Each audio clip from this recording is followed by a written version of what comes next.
গণ আন্দোলনে শেখ হাসিনা সরকারের পতনের পর সাজা থেকে পুরোপুরি মুক্তি পাওয়া বিএনপি চেয়ারপারসন খালেদা জিয়াকে ফুল দিয়ে শুভেচ্ছা জানিয়েছেন দলের মহাসচিব মির্জা ফখরুল ইসলাম আলমগীর। এ সময় দেশের মানুষকে শান্তি শৃঙ্খলা বজায় রেখে ঐক্যবদ্ধ থাকার আহ্বান জানিয়েছেন সাবেক প্রধানমন্ত্রী খালেদা জিয়া।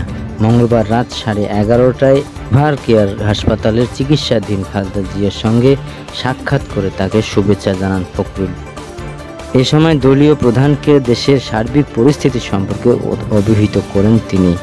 ফখরুল BDNews24.com-কে বলেন, ম্যাডাম অসুস্থ, তাকে সবসময় আমরা দেশের পরিস্থিতি অবহিত করছি। তিনি দেশবাসীকে এই পরিস্থিতি মোকাবিলায় শান্তি ও শৃঙ্খলা বজায় রেখে ঐক্যবদ্ধ থাকার জন্য বলেছেন।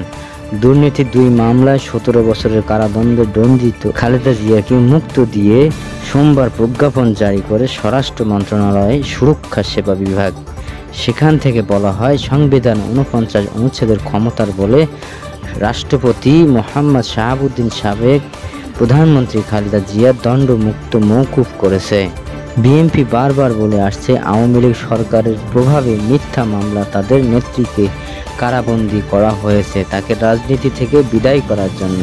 দেশে করোনা ভাইরাসের প্রাদুর্ভাবের পর পরিবারের আবেদনের 2020 সালে প্রধানমন্ত্রী শেখ হাসিনা তার নির্বাহী ক্ষমতা প্রয়োগ করে খালেদার দণ্ড 6 মাসের জন্য স্থগিত করেন। ওই বছরের 25 মার্চ সামরিক মুক্তি পেলে গুলশানের বাসা ফিরোজায় ফেরেন খালেদা জিয়া। তখন থেকে তিনি সেখানেই আছেন। এরপর থেকে পরিবারের আবেদনের প্রতি 6 মাস পর পর বিএনপি নেত্রী মুক্তির মেয়াদ বাড়িয়ে আসছিল। শেখ হাসিনা সরকার প্রতিবারই তাকে দুটি শর্ত দেওয়া হচ্ছিল, তাকে বাসায় থেকে চিকিৎসা নিতে হবে এবং তিনি বিদেশ যেতে পারবে না। খালেদা জিয়া দীর্ঘদিন ধরে লিভার, কিডনি, ডায়াবেটিস, আর্থ্রাইটিস হৃদরোগে ভুগতেছিলেন। সামরিক মুক্তির পর তাকে কয়েক দফা হাসপাতালে ভর্তি হয়ে চিকিৎসা নিতে হয়েছে।